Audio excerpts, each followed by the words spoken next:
ताणं नमो सिद्धाणं नमो आयर्याणं नमो वज्रायाणं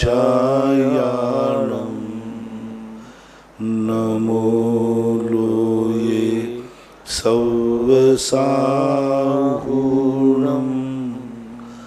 पंच परमेष्टि भगवान की जय हो। आचार्य श्री गुरुवर कुंद कुंद महाराज की जय हो। आचार्य श्री गुरुवर विद्यासागर महाराज की जय हो। परम पूज्य निर्यापक मुनि श्री 108 सुधा सागर जी महाराज की जय हो। भानगढ़ से पुनीत जनन की जिज्ञासा है, गुरुवर के चरणों में त्रिवार नमोस्तु। महाराज श्री, मेरी जिज्ञासा है कि जब कोई व्यक्ति किसी भी पावन त्यौहार या अष्टमी चतुर्दशी या गुरु पूर्णिमा दीपावली आदि के दिन उसका स्वर्गवास हो जाता है, तो वह क्या जीव किस गति में जाता होगा? कृपया समाधान। ऐसा कोई निर्णय तो नहीं किया जा सकता, क्योंकि परिणामों का काल से कोई संबंध नहीं होता। लेकिन लोक व्यवहार में कहा जाता है कि काल एक मंगल होता है, और मंगल काल कौन सा है? जिस दिन कोई त्यौहार हो, जिस दिन भगवानों के कल्याणक हों, ये मंगल काल कहलाते हैं। अथवा स्वयं का जन्मदिन हो तो ये मंगल काल कहलाते हैं। इस दिन के लिए कोई भी कार्य होता है तो उसको अच्छा ही मानते हैं। अब मरण के संबंध में जो बात है, तो लोक व्यवहार में तो यही मानते हैं कि मंगल क्षेत्र पर और मंगल काल में यदि मरण होता है तो पुण्यात्मा जीव ही कहलाता है। जैसे किसी सम्यक क्षेत्र आदि शिखरजी आदि क्षेत्रों पर मरण हो, अच्छा है। काल मंगल हो, भगवान का पंचकल्याणक हो, उस दिन मरण हो जाए तो बहुत बड़ी बात है। थोड़ा संकेत रूप में पूज्यपाद स्वामी ने अपनी भक्ति में संकेत किया कि मरण कहाँ हो? जहाँ पर मंदिर हो।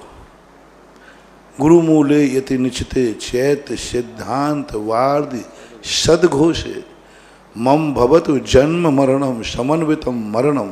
ऐसा कुछ है कि जहाँ भगवान महाराज हो, क्षेत्र हो और उनका प्रवचन चल रहा हो, उस समय मेरा मरण हो, ऐसा पूज्यपाद स्वामी ने संकेत दिया। तो इससे ये तो सिद्ध हो ही रहा है कि उन्होंने मंगल क्षेत्र को और मंगल काल को उन्होंने स्वीकार किया। तो अपन को तो अच्छा ही मानना चाहिए, श्रेष्ठ मानना चाहिए। किसी का मंदिर में मरण हो जाए, पूजा करते हुए मरण हो जाए, अभिषेक करते मरण हो जाए, दिवाली के दीपक जलाते मरण हो जाए, भगवान के सामने नृत्य करते हुए मरण हो जाए। एक बार बताते हैं, किशनगढ़ रेनवाल है, गुण सागर के पिताजी के मरण ऐसे बताते, विमान जी निकल रहा था और विमान जी के सामने चबर ढोर रहे थे। बहुत बढ़िया चबर ढोरते ढोरते ढोरते ढोरते और वहीं बैठ गए और चले गए। चबर ढोरते, विमान जी निकल रहा है, सब लोग विमान निकाल रहे हैं, वार्षिक विमान है, और चबर ढोर रहे हैं आराम से, और नाचते नाचते और मरण को प्राप्त हो गए। तो ये शुभ संकेत होते हैं, अच्छे भगवान की भक्ति करते हुए जा रहे हैं। शास्त्र में ऐसा आता है मेंढक का कि भगवान की भक्ति को जा रहा था, फिर भी वो अपने आप में हाथी के पैर के नीचे कुचल गया, तो भी चूंकि भक्ति के लिए महोत्सव में जा रहा था, भगवान के समोषण में जा रहा था, तो वह मर करके स्वर्ग ही गया। तो इन सारे सिस्टमों से तो यही निर्णय होता है कि अच्छी गति होती है। मेरठ से राजेंद्र जैन की जिज्ञासा है, पूज्य गुरुदेव के चरणों में त्रिवार नमोस्तु। महाराज श्री, मेरी जिज्ञासा है कि जो आगामी काल में जिन किसी को व्रत ग्रहण करने के भाव रखते हैं, अगर उनको नकली दांत लगवाने चाहिए या नहीं? नकली दांत लगाने पर मुनि महाराज को आहार देना दान दे सकते हैं या नहीं? कृपया समाधान करें। इसके संबंध में हमने अच्छी तरह सर्वे कर लिया, कोई दोष नहीं। क्योंकि पहले जो दोष बताते थे कि हड्डियों से बनते थे, हड्डियों के बनते थे, अब आजकल ये सब सामान केमिकल जैसे प्लास्टिक होता है, ये है। तो इनमें कोई ऐसा कोई महान दोष नहीं है। इसलिए आहार देने में और वृत्ति को करने में इसमें कोई महान दोष नहीं आना चाहिए। जो मैंने खोजा है उसके अनुसार तो मेरी दृष्टि से तो, क्योंकि ये बात कोई शास्त्रों में तो लिखी नहीं, लेकिन वर्तमान परिप्रेक्ष्य में जो उसके संबंध में डॉक्टरों से परामर्श किया तो उसमें कोई दोष नहीं है। मेरठ से एक और जिज्ञासा है महाराज श्री के गुरुवर के चरणों में नमोस्तु।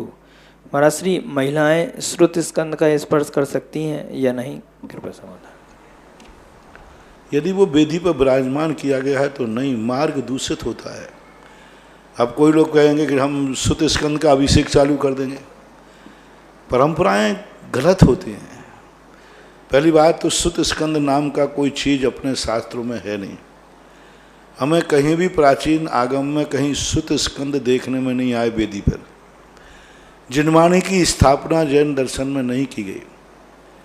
जिनवाणी की स्थापना करने का कोई मंत्र नहीं है, कोई विधि नहीं है, कहीं भी उल्लेख नहीं किया किसी प्रतिष्ठा पाठों में कि श्रुत स्कंद की स्थापना इस विधि से की जानी थी। अभी वर्तमान में श्रुत स्कंदों की एक परंपरा चली है। हालांकि एक बहुत बड़ा एक श्रुत स्कंद मिला था उत्तर प्रदेश में, ललितपुर के पास देवगढ़ है। देवगढ़ के अंदर एक श्रुत स्कंद का शिलालेख मिला। हमें जंगल में पड़ा हुआ मिला था जब हम वहाँ थे। उसको वहाँ से उठवा के लाए थे, यानी मंदिर की बाउंड्री के बाहर ही मंदिर ऐसा था ऐसा। तो उसको उठा करके लगा, उसमें एक और तो पूरे 14 गुण स्थानों की व्यवस्था लिखी है, एक और 3 लोक का नक्शा बना है, और एक और पूरे द्वादशांग का चित्रण, द्वादशांग के लिखे हैं, आचारांग में इतने पद हैं, सूत्रकृतांग में इतने पद हैं, उसे पदों की संख्या लिखी हुई है और एक लाइनें खिंची हुई हैं। तो वो आज की तारीख में मुझे दिखता है सबसे प्राचीन श्रुत स्कंद शिलालेख के ऊपर है। लेकिन वो कोई एक वेदी के रूप में हो या पूजा के रूप में हो, ऐसा कोई संकेत नहीं मिला।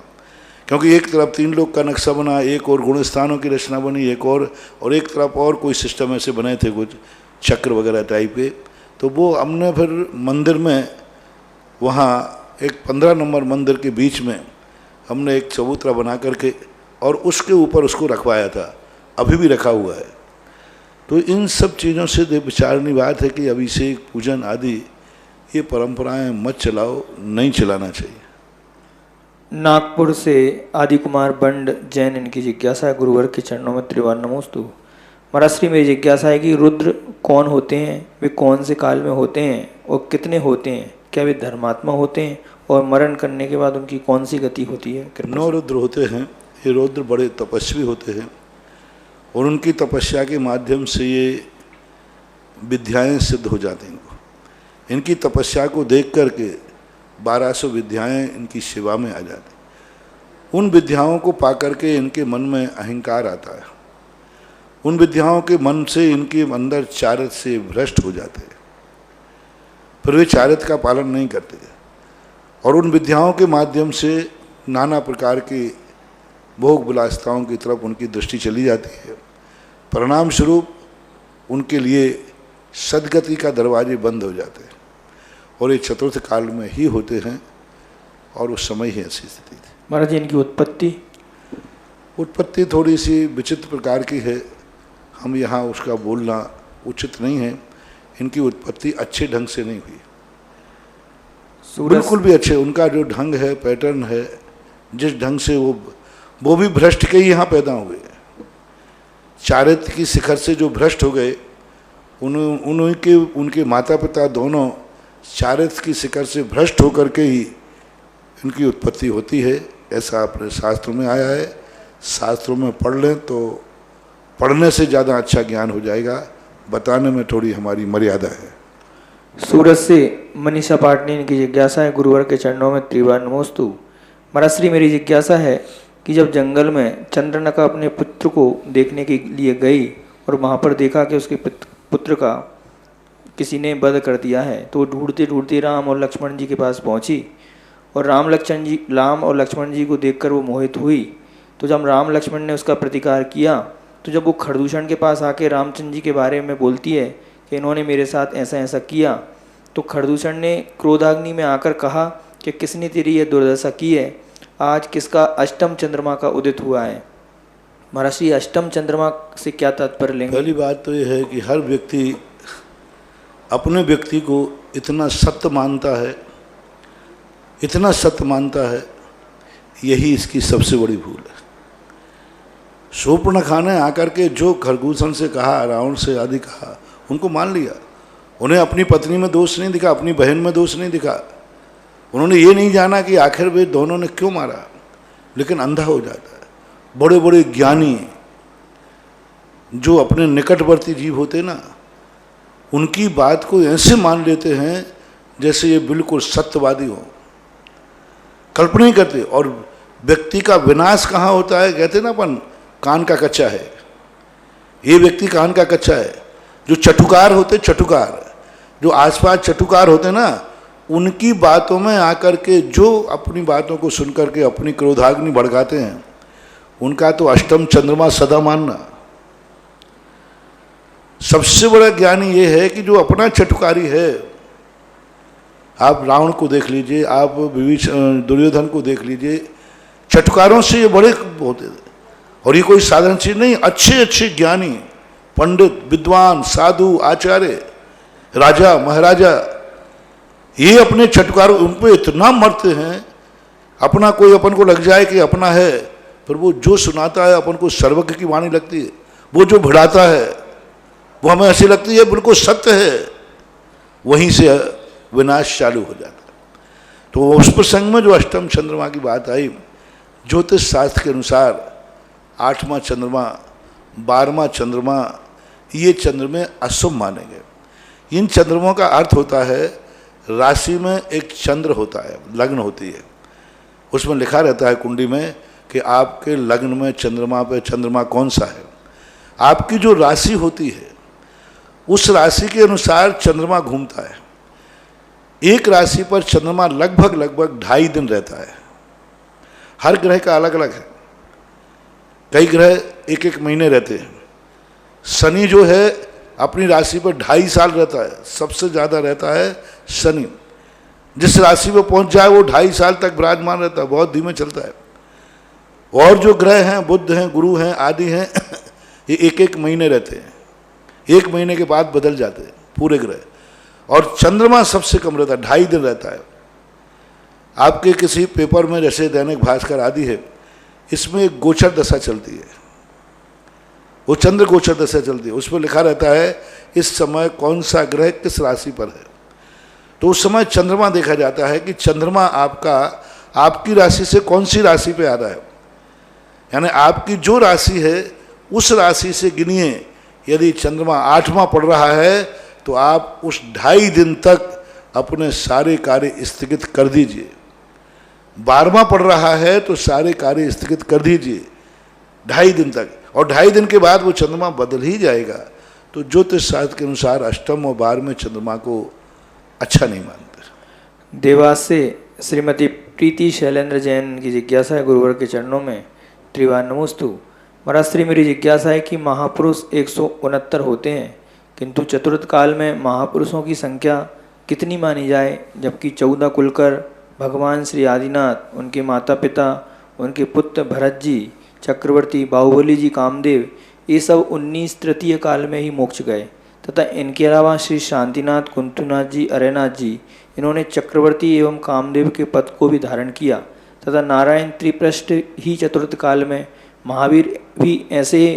लेकिन चतुर्थ काल में महापुरुषों की संख्या हम कितनी मानी जाए, कृपया समाधान। इस उन्नाव सर्वनी काल में जो तीसरे काल का समय गिना जाता है उसको अपन चौथा ही मान लेते हैं, क्योंकि उससे तीसरे काल में सारे चौथे काल की व्यवस्थाएं लागू होंगी। असंख्यात वर्षों में एक बार माना जाता है, तो ये मान लिया जाता है कि चौथा काल ही मानव व्यवस्थाएं चालू हो गई। और यदि आपको कम करना ही है तो तीसरे काल में 3 कम कर दो, एक बाहुबली को कम कर दो, भरत को कम कर दो, तीर्थंकर को कम कर दो, 14 कुल करो। 14 कुलकर तो हमेशा वहीं होते ही हैं। वे कुलकर तो चौथे काल में नहीं, तीसरे काल में ही होते हैं। तो लेकिन उनकी सारी व्यवस्थाएं एक चतुर्थ काल की संबंधी व्यवस्थाएं करने से उनको इसी में गर्भित कर लिया जाता है। बाकी ये व्यवस्थाओं में काल का थोड़ा बहुत अंतर आता है। और जहाँ तक ये शांतिनाथ, कुंतनाथ, अरहनाथ हैं, ये पदों को इस हुंडाव सर्पनिकाल के कारण एक एक व्यक्ति को 3-3 पद मिल गए, बाकी हमेशा नहीं मिलते। ये हुंडाव सर्पन का दोष है, तो इसलिए उनको 3 पद मिल गए। वो 3 और 3 6 पद वो कम कर दीजिए, और त्रिपष्ट नाम का जो अर्धचक्री हुआ महावीर का जीव, उसको कम कर लीजिए, तो संख्या में तो कम हो जाएंगे, लेकिन राज भोगने वाले की जो व्यवस्थाएं हैं, जो वैभव है, ठाट बाट है, वो तो कम नहीं होगा, वो तो पूरे का ही रहता है। आगरा से आशु जैन की जिज्ञासा है, गुरुवर के चरणों में त्रिवार नमोस्तु। महाराज श्री, मेरी जिज्ञासा है कि जब तीर्थंकर भगवान ध्यान करते हैं तब वे अपने नेत्रों को पूरी तरह बंद न करके अपने नेत्र नासा पर क्यों रखते हैं, और अपने नेत्रों को नासा पर रखकर वे ध्यान में कितने लीन कैसे हो सकते हैं, कृपया समाधान। विहार करते समय नासा पे नहीं रखते। विहार करते समय हमेशा मुनि अवस्था में उनकी दृष्टि अपने कदमों से 4 हाथ दूर रहती है। हाँ, अपन को दूर से देखने में लगेगा नासा दृष्टि है, और जब वो ध्यान में बैठते हैं जरूर उनकी नासा दृष्टि होती है। कोई बाधा नहीं, उनके तो महान हैं, उनकी तो क्या कहें। 1-1 साल तक जो व्यक्ति एक अंगूठे पर खड़े हो सकते हैं, वे पलकों को स्थिर कर लें तो कोई बड़ी बात नहीं है। तो ये उनकी नासा दृष्टि करके ध्यान करते हैं, ये निश्चित। सूरत से आशीष सिंह इनकी जिज्ञासा है, महाराज श्री के चरणों में त्रिवार नमोस्तु। महाराज श्री, मेरी जिज्ञासा है कि आप हमेशा अपने प्रवचनों के माध्यम से चीन जैसे मांसाहारी देश के बारे उसके बने सामानों का निषेध करने के लिए कहते हैं। घर गृहस्थी में तो एक बार सोच सकते हैं, उपयोग नहीं कर सकते हैं, लेकिन सूरत के हमारे कपड़े के व्यापार में होने वाली बहुत सारे ऐसे आइटम होते हैं जिनके बिना व्यापार नहीं हो सकता, जैसे मशीनें, स्टोन इत्यादि बहुत सारी ऐसी चीज़ें। इसकी वजह से आज साड़ी फैंसी दिखती है। ऐसे में हम सूरत वाले क्या करें, कृपा आपका मार्गदर्शन चाहिए। हमने व्यापारी के लिए कभी कुछ नहीं कहा, हम तो उपभोक्ता के लिए कहते हैं। और जब उपभोक्ता खरीदने वाला नहीं होगा तो तुम व्यापारी अपने आप माल बंद कर दोगे। कभी भी किसी भी चीज़ पर हम व्यापारी पे कभी हस्तक्षेप नहीं करते। हम कभी नहीं पूछते तुम्हारी दुकान में कौन सा कपड़ा, चीना चाइना बेचते हो, इंडियन बेचते हो, कौन से बेचते हो। मैं बेचने वाले के ऊपर कभी नहीं बोलता, मैं तो खरीदने वाले को मना कर रहा हूँ। क्योंकि यदि मैंने बेचने वाले को मना भी करवा दिया और खरीदने वाला रहेगा तो कोई दूसरा बेचेगा। इसलिए हमारे शास्त्रों में बेचने के संबंध में ज़्यादा उपदेश नहीं है, हैं उपदेश हैं बहुत अल्प हैं। सबसे ज़्यादा हमारे ऊपर दिया खरीदने वालों पर, सबसे ज़्यादा उपदेश दिया पहनने वालों पर, खाने वालों पर। तुम सब्जी की दुकान है, तुम क्या बेचते हो सब्जी में, इस पर कोई आगम में चर्चा नहीं मिली हमें। लेकिन ये जरूर मिली तुम्हें कौन सी सब्जी खाना है। सब्जी खाने के संबंध में लिखा कि ये खाना ये नहीं खाना, लेकिन बेचना कौन सी सब्जी है ये नहीं लिखा। तो व्यापार के संबंध में हम नहीं खोल सकते, क्योंकि मांग होगी तो आप व्यापार करोगे। उपभोक्ता यदि हम, इसलिए हम उपभोक्ता पे कहते हैं, ग्राहकों से कहते हैं चाइना की वस्तु मत खरीदो। अभी आपके नरेंद्र मोदी ने भी व्यापार पे हस्तक्षेप नहीं किया। ये नहीं कहा कि व्यापारी लोग विदेशी वस्तु अपनी दुकानों पर न रखें। प्रधानमंत्री ने भी यही कहा कि खरीदते समय भारतीय लेवल देखकर खरीदें, यानी खरीदने वाले का भारतीय लेवल देखकर खरीदें। लोकल विदेशी वस्तु के लिए उन्होंने स्पष्ट कह दिया, खरीदने वाले पे कहा, व्यापारी पे नहीं कहा। इसी प्रकार हम आपसे नहीं बोल रहे हैं, आप तो लगे रहो मुन्ना भाई। हम तो अपने भक्तों से कह रहे हैं कि दुकान पे जाओ तो स्पष्ट कह देना भाई चाइना का माल मत दिखाना। और जब दिन भर में 1-8 महीने कोई आएगा तो दुकानदार तो अपने आप बंद हो जाएगा। उपभोक्ता सुधरना चाहिए। महेश्वर से ब्रह्मचारी उत्कर्ष जैन इनकी जिज्ञासा है, महाराज श्री के चरणों में त्रिवार नमोस्तु। महाराज श्री, मेरी जिज्ञासा है कि तिलोय परिणति में पूर्व और अपर विधि क्षेत्र का विस्तार प्रत्येक का 23,000 योजन बताया है, और इसी प्रकार शालमली वृक्ष आदि का भी वर्णन योजन में है। तो हम इन योजन की गणना 4 कोस वाले लघु योजन से करेंगे या 2000 कोस वाले महायोजन से, कृपया समाधान। पूज्यवर त्रिलोक सार में नेमीचंद महाराज ने 2 भेद दिए, क्षेत्र का, पहाड़ों का, नदियों का। इनका जो प्रकृति प्रदत्त चीज़ें हैं इनका महायोजन से नाप लेना चाहिए। विमानों का, वृक्षों का, इनका लघु योजन से लेना चाहिए। जैसे समूषण का है, विमानों का है, चैत्र वृक्षों का है, इनको महायोजन से न लेकर लघु योजन का। जो वस्तुएं मनुष्यों के या देवों के उपभोग में आती हैं, जो उनके उपभोग की वस्तुएं हैं, उनका विस्तार लघु योजन से लेना, और जो प्रकृति प्रदत्त हैं उनको बड़े योजनों से लेना। चैत्यालय का रुझान लघु योजन से लेना, मंदिर इतने योजन है, इतने बड़ा, तो वो लघु योजन लेना, ऐसा शास्त्रों में आता है। जयपुर से शीला डोंडिया, इनकी जिज्ञासा है महाराज श्री के चरणों में त्रिवार नमोस्तु। महाराज श्री, मेरी जिज्ञासा है कि 24 तीर्थंकर में भी हम किसी एक को विशेष मानते हैं, तो एकांतवाद नहीं आता? क्या जैन भगवान के अलावा अन्य भगवान को नहीं माने? या यह तो ठीक है, लेकिन आपने भक्तांबर में 14वें काव्य में बताया है कि लेकिन कई बार ऐसा लगता है कि आदिनाथ भगवान बहुत अच्छे लगते हैं, शांतिनाथ भगवान बहुत अच्छे लगते हैं, पार्श्वनाथ भगवान भी बहुत अच्छे लगते हैं। तो महाराज जी, क्या भक्त क्या करे? गुरु तो साक्षात हैं, इसलिए विश्वास रहता है, कृपया समाधान करें। एक को स्वीकार करना और दूसरे को नकारना, ये द्वेष है। लेकिन एक को स्वीकार करना, दूसरे को नहीं नकारना, ऐसी बात नहीं है। अपने पापा को पापा कहना कोई बड़ी बात नहीं है, लेकिन पड़ोसी का पापा है ही नहीं, ये गलत है, वो गलत हो गया है। हम ऋषभ देव को मानते क्योंकि हमें वंदना शास्त्रों में उपदेश दिया, वंदना एक की जाती है, स्तुति 24 की होती है। तो हम एक को मान रहे हैं, लेकिन हम शेष का बहिष्कार थोड़ी कर रहे हैं। ये थोड़ी कह रहे हैं अजित नाथ को मानते ही नहीं, मैं मानूंगा ही नहीं, मैं नमस्कार नहीं करूंगा, अजित नाथ से कोई लेना देना नहीं, वो भगवान है ही नहीं। नहीं, ऐसा बात नहीं है। विधि कथन जब होता है तो हमें जब अनेक संख्याएं होती हैं, किसी एक का चयन करना ही पड़ता है, क्योंकि हम अनेक का चयन करेंगे तो हमारी व्यवस्था नहीं बनेगी। अब हमारे ऊपर संकट आया है, अब उस समय हम 24 भगवान के नाम लेंगे, किसी एक का लें? इतने जल्दी लेना कि हम ले ही नहीं सकते 24 भगवानों के नाम, और हम 24 को याद करेंगे एक को, तो ऐसी बात नहीं, इसमें कोई दोष नहीं आता है। ये चलमल अगाढ़ दोष कहलाता है। चलमल अगाढ़ दोष से सम्यक दर्शन दूषित नहीं होता। यानी शांति चाहिए तो शांतिनाथ के करता। अब यदि शोरगुल होता है तो सब लोग कहते बोलो शांतिनाथ भगवान की, अरे भाई पुष्पदंत भगवान क्यों नहीं बोली, श्री क्यों नहीं बोली? तो एक अपन ने उसकी उपेक्षा भी नहीं की, ऐसा कोई दोष नहीं। दिल्ली से सतीश जैन की जिज्ञासा है महाराज श्री के चरणों में त्रिवार नमोस्तु। महाराज श्री, मेरी जिज्ञासा है कि जितने भी चरम शरीरी मुनिराज होते हैं, क्या वो दीक्षा के बाद पिछी कमंडल रखते हैं या नहीं?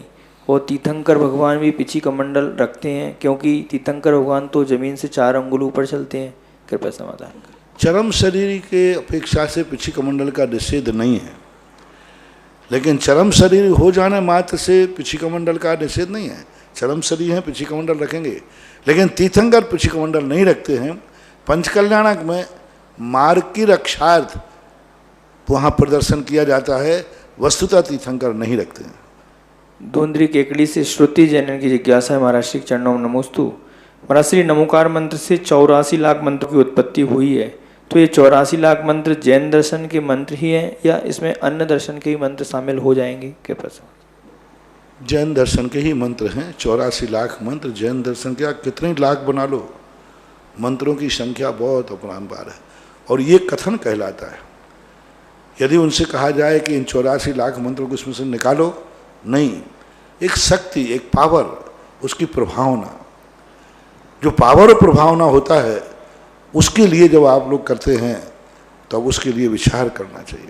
तो इतनी शक्ति उसमें, महिमा बताने के लिए कहा जाता है कि इसमें 84 लाख मंत्र भी तुम फेर लो और एक नमोकार मंत्र की माला फेर लो, एक नमोकार मंत्र का ध्यान कर लो। ध्यान रख, नमोकार मंत्र का जाप भी होता है, ध्यान भी होता है। 35 16 56 चतुर्दुग मेघम जवय झाये परमेट्री वाच वाणम अन्नम च गुरु देशेन। यानी नमोकार मंत्र को उन्होंने कहा परमेट्री वाचयाणम, इसका जाप भी कर सकते, ध्यान भी कर सकते, और परमेष्टि नमोकार मंत्र का ध्यान और जाप गृहस्थ भी कर सकता है। हमने जो प्रातः काल कहता वो ध्यान जो शुद्ध रूप है, यानी शुद्ध आत्मा का ध्यान करना और सिद्ध आत्मा का ध्यान करना, दोनों का अंतर है। शुद्ध आत्मा का ध्यान आप लोगों के बस की बात नहीं है, लेकिन आप लोग सिद्ध आत्मा का ध्यान भी कर सकते हैं, जाप भी कर सकते हैं। ध्यान कैसे कर सकते हैं? उनके गुणों का, उनके स्वरूप का, उनकी शक्तियों का, उनके फलाफल का, उनके जीवन चरित्र का, उनकी वर्तमान दशा का, द्रव्य गुण पर्यायों की अपेक्षा से उन्होंने जो गुण प्रकट किए हैं, उन गुणों से युक्त का उनका ध्यान करने से वो शक्ति हम में जागती है। जैसे आप नमोकार मंत्र का जाप नहीं ध्यान कर रहे हैं, ग्रस्त कर सकता है। और उसने ये परिणाम किया, पहला उसने किया कि भगवान वो हैं जो अतुल बल के धारी हैं। अब अपन भगवान का जब ध्यान कर रहे हैं, नवो रिहंताणम तीर्थंकर का किसी का, और अतुल बल नाम के गुण का, तो उनके हम अतुल बल का ध्यान करेंगे। हमारे भगवान अतुल गुणधारी हैं, उसका ध्यान करने से हमारी शक्ति बढ़ना चालू हो जाएगी, हमारे अंदर शक्ति बढ़ना चालू हो जाएगी। ध्यान भगवान के गुण का करना है, शक्ति हमारी बढ़ेगी। ऐसे ही नमोकार मंत्र का कल भी एक प्रश्न था, तो उसमें एक जाप और एक ध्यान। जाप में मन को एकाग्रता कम मिलती है, क्योंकि वो तो जाप संख्या पूरी करना है, लेकिन ध्यान श्रेष्ठ कहलाता है। और ग्रस्त भी नमोकार मंत्र का ध्यान कर सकता है, लेकिन उनके गुणात्मक, वो कहते हैं उनके गुणों का चिंतन करने से हमें क्या होगा? हमने भगवान की जय बोल दी, तो भगवान की जय बोलने से हमें क्या मिलेगा? हमारा यश बढ़ेगा। कल कोई ना कोई हमारी भी जय बोलने वाला होगा। प्रणते उच्चैः गोत्रम, उन्होंने कहा जब अपन भगवान को नमस्कार करते हैं पंचपरमेष्टि को, उस समय हमारा भी नमस्कार करने वाला दुनिया में पैदा हो गया। यदि आपने किसी बड़े को नमस्कार किया है, तो उस समय तुम्हें ऐसा पुण्यबंध हुआ कि तुम्हें में कोई ना कोई नमस्कार करेगा। तो जो जो गुणों का अपन भगवान के अंदर हैं, उन गुणों के स्वरूप हमने समझना पड़ेगा कि पंच परमेष्टि के जो मूल गुण हैं, उनके जो गुण हैं, उन गुणों से युक्त होकर उनका ध्यान करो। उनके ध्यान करने से वो गुण पूर्णता तो प्रकट नहीं होगा, लेकिन अपने अंदर तद्रूप शक्तियां जाग जाती हैं। ऐसा नसीराबाद से श्रीमती ममता जैन की जिज्ञासा है। महाराज श्री चरणों में नमोस्तु। महाराज श्री 9 निधियाँ होती हैं, ये कहीं से निकलती हैं या केवल इनके नाम ही आते हैं? कृपया समाधान करें। ये निधियाँ पुण्य के प्रताप से स्वतः ही प्रकट होती हैं। एक एक निधि की 1,000 देवता रक्षा करते हैं, तो ये चक्रवर्ती के पुण्य से अपने आप प्रकट होती हैं और वहीं समाप्त हो जाती हैं। रावत भाटा से नकुल जैन की जिज्ञासा है। गुरुवर के चरणों में त्रिवार नमोस्तु। क्या महाराज श्री मिथ्यात्व गुणस्थान वाले मनुष्य या देवों को जो मति श्रुत ज्ञान है, वो भी कुमति या कुश्रुत कहलाएगा? कृपया समाधान करें। जो मिथ्यात्व गुणस्थान वाले मनुष्य हैं या देवों को जो मति श्रुत ज्ञान होता है, तो कुमति या कुश्रुत कहलाएगा? कुमति कुश्रुत मिथ्या दृष्टि का कहलाएगा। मिथ्या दृष्टि के कुमति और कुश्रुत कहलाते हैं, उनके तो कहलाएंगे। इसलिए तो ज्ञान के 8 वेद किए, 5 वेद भी किए, और विभंग ज्ञान की अपेक्षा से 8 वेद किए। नाना मठ्ठव्यपम मदिशुद्ध होई अनान नानानी मणपज्जय केवल मो पच्छक परोक भेयम च, तो ऐसा मानना चाहिए। जबलपुर से संध्या जैन की जिज्ञासा है। गुरुवर के चरणों में त्रिवार नमोस्तु। महाराज श्री मेरी जिज्ञासा है कि इस महामारी महासंकट के दौरान एक व्यक्ति ने एक गरीब परिवार को 50 किलो गेहूँ व 5 किलो दाल देने के लिए कहा, वो देने के लिए गए, तो इस परिवार ने यह कहकर सामान वापस कर दिया कि इतने में क्या होता है, हमको तो 1 कुंटल गेहूँ चाहिए। तो महाराज जी उस परिवार को ऐसा करने में क्या दोष लगेगा? दोष लगेगा, बराबर लगेगा। दातार से, दातार देने वाला जो देता है वो लेना चाहिए। दातार को हम बाध्य नहीं कर सकते, क्योंकि लेने वाले के लिए कहीं नहीं कहा कि तुम कितना लेना, देने वाले को जरूर वो अपनी शक्ति प्रमाण है, उसने ऐसा करके लौटाया है, तो उसने वस्तुतः अपनी गरीबी को और निमंत्रण दिया है, उसने अपनी परेशानी को निमंत्रण दिया। हाँ, ये तो कह सकता था साहब हमारे पास तो अभी बहुत है, हमारे लिए नहीं चाहिए, लेकिन ये नहीं कह सकता है कि हमें इतना नहीं चाहिए, इससे इतना दो तो लूँ। कई लोग आजकल भिखारी होते ना, बताते उनके पैसे में 50 पैसा है, कुछ डालो तो फेंक देते, ऐसा, तो उनकी गरीबी और बढ़ेगी। ये उन्होंने गलत किया, बहुत ही गलत किया। जिसने भी किया हो उसको प्रायश्चित करना चाहिए, और जिसका अनादर किया है उससे क्षमा मांग करके जय जिनेन्द्र करना चाहिए। परम पूज्य आचार्य गुरुदेव श्री विद्यासागर जी महाराज के आज्ञानुवर्ती शिष्य निर्यापक श्रवण मुनि पुंगव श्री सुधासागर जी महाराज के मुखारबिंद से सारे देश और विदेश के भक्तगण जिज्ञासा समाधान में अपनी अपनी जिज्ञासाओं का समाधान प्राप्त करते हैं। ऐसे गुरुवर के परम शिष्य जिनकी वाणी से हर व्यक्ति संतुष्ट हो जाता है, ऐसे तपोदय तीर्थ क्षेत्र पर पार्श्वनाथ भगवान विराजित हैं। और इस लॉकडाउन के दौरान भी एक सहस्कूट जिनालय बनाने की भावना श्रीमान सौरभ जैन, श्रीमती राखी जैन, गुना मध्य प्रदेश से प्रदान करने की घोषणा की। एक बार उनके आभार में जोरदार तालियां बजाएंगे। स्वर्ण दान जो मूल नायक बड़े बाबा, विश्व के बड़े बाबा कहलाते हैं चिंतामणि पार्श्वनाथ भगवान, उसके लिए विजय कुमार वैद्य स्वास्थ्य आरोग्य के नाते उन्होंने स्वर्ण दान 30,000 रुपए की राशि प्रदान करने की घोषणा की है। महाराज श्री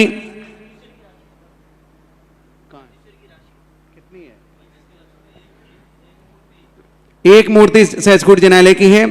और अतिशयकारी परम पूज्य महाराज श्री बहुत सारे भक्तों की जिज्ञासा है और बहुत सारे भक्तों का निवेदन है चातुर्मास के हेतु। एक और समाज ने निवेदन किया है कि हम सभी बागड़वासी उपकारी इष्ट गुरु के पावन पुनीत चरणों में मोहनलाल जी पिंडारी में और उनकी पूरी कमेटी और पूरे बागड़ के समस्त वासियों का सत सत नमन। भगवान हम सभी बागड़वासी इस वर्ष का आपका चातुर्मास बागड़ में और बागड़ में भी वीरोदय तीर्थ पर हो, ऐसी भावना रख रहे हैं। अति शीघ्र आपके चरणों का प्रसाद हमें मिलना चाहिए। वैसे पूरा बागड़ आने तैयार है, लेकिन फिर भी इस हेतु अगर आपकी आशीर्वाद मिल जाए तो 5 भक्त बाउंड्री के बाहर से निवेदन कर सकते हैं। नहीं, अभी भाव नहीं, भाव अभी कोई और आदेश नहीं है। दूसरा निवेदन महाराज श्री सालेड़ा वालों का भी है। ठीक है, रोशनलाल जी आवत, वो भी यही भावना बना है कि हमारे यहाँ मानस स्तंभ तैयार हो गया और आपके पावन सानिध्य में हमें उसकी प्रतिष्ठा कराने की भावना है। अगला प्रश्न है सुमन जैन मेरठ। महाराज श्री समोसरण की रचना कहाँ होती है? क्या 12 सभा में विराजित जीव सदैव भगवान के साथ रहते हैं? 12 सभा के समोषण की रचना तो जहाँ भगवान को केवल ज्ञान होता है वहाँ होती है, जहाँ भगवान स्थिर हो जाते हैं वहाँ होती है। और 12 सभा में बैठने वाले जीव सदा बैठे रहते हैं, ऐसी बात नहीं, उनमें भी आना जाना लगा रहता है। नए लोग आते हैं, पुराने चले जाते हैं, ऐसा माना जाए। आदिश जैन महावीर नगर कोटा। महाराज श्री के चरणों में बारंबार नम्र नमोस्तु। चक्रवर्ती का नियोग होता है कि उनको 32,000 रानियां मिलेक्ष खंड से आती हैं। वह किस गोत्र से आती हैं एवं क्या वह रानियां चक्रवर्ती के साथ मुनि महाराज आदि को आहारदान देने में सहभागी होती हैं? देखो, चक्रवर्ती की सारे लोग होड़ नहीं करना। चक्रवर्ती की एक व्यवस्था अलग होती है। चक्रवर्ती मूल शरीर से उन रानियों के साथ नहीं रहता। कई लोग चक्रवर्ती की बातों को ले लेकर के ऐसा सतराजा, जब चक्रवर्ती की रानियां मिलेक्ष खंड से आती हैं तो हम मिलेक्षियों की महाराष्ट्र से उनका उनसे बोलते हैं मछली मारों की लड़कियां क्यों नहीं ला सकते? वो लाते हैं ना, वो बाहर से मछुआरों की, जब मिलेक्ष खंड से आते। अरे भाई, पहली बात चक्रवर्ती की व्यवस्था तो समझो। चक्रवर्ती विक्रिया यदि 96,000 विक्रिया करता है मूल शरीर से। कभी मिलेक्ष खंडियों को, मिलेक्ष खंडी जो रानियां होती हैं मूल शरीर से उसका कोई संबंध नहीं होता। विक्रिया रिद्धि से वो जो शरीर बनाता है उनके साथ उनका, और वो उसका नियोग है। वो विवाह नहीं करता है, वो नहीं लाता है, नियोग है। कर्म के अनादि अनंत काल से नियोग है कि 32,000 रानियां मिलेक्ष खंड की उन्हें लेना ही पड़ेंगे। और बड़े वो चक्रवर्ती को भोगी विलासी मत समझो, वो तो मात्र एक नियोग है, उनका वैभव है। अब इसी से अंदाज लगाओ, एक रानी के मात्र एक ही संतान होती है। इससे आप अंदाज लगाइए कि वो कितना भोगी विलासी होगा। पहले कोई परिवार नियोजन तो चलते नहीं थे, कोई ऐसी चीजें तो चलती नहीं थी जिसके कारण संतान की उत्पत्ति को रोका जा सके। मात्र वहां पर संयम रहता था, एक नियोग रहता है मात्र उनका। मैं चक्रवर्ती का वैभव है उनका। वे रानियां भी वीतरागिनी होती हैं, यानी उनके परिणाम भी बहुत निर्मल होते हैं। चक्रवर्ती खुद इतना अपने आप में निर्मल परिणाम होता है कि चक्रवर्ती का वर्णन देखो कैसे इतने के बीच में रह करके भी वो जल से भिन्न कमल रहता है। इतने के बीच में रह करके भी सुबह 4 बजे उठ करके सामायिक करता है। 96,000 रानियों के साथ रहने वाला चक्रवर्ती को आज तक कभी सूर्य देव सोता हुआ नहीं देख पाया, और तुम्हारे एक में ही तुम कुंभकर्ण बने हो। 96,000 रानियों के बीच में ब्रह्म मुहूर्त में उठ करके ध्यान में बैठ जाता। 96,000 रानियों के साथ कभी बिना अभिषेक पूजन दर्शन के कभी उसने भोजन नहीं किया। चर्चा देखो उनकी कहाँ की कैसी है। तो उनकी एक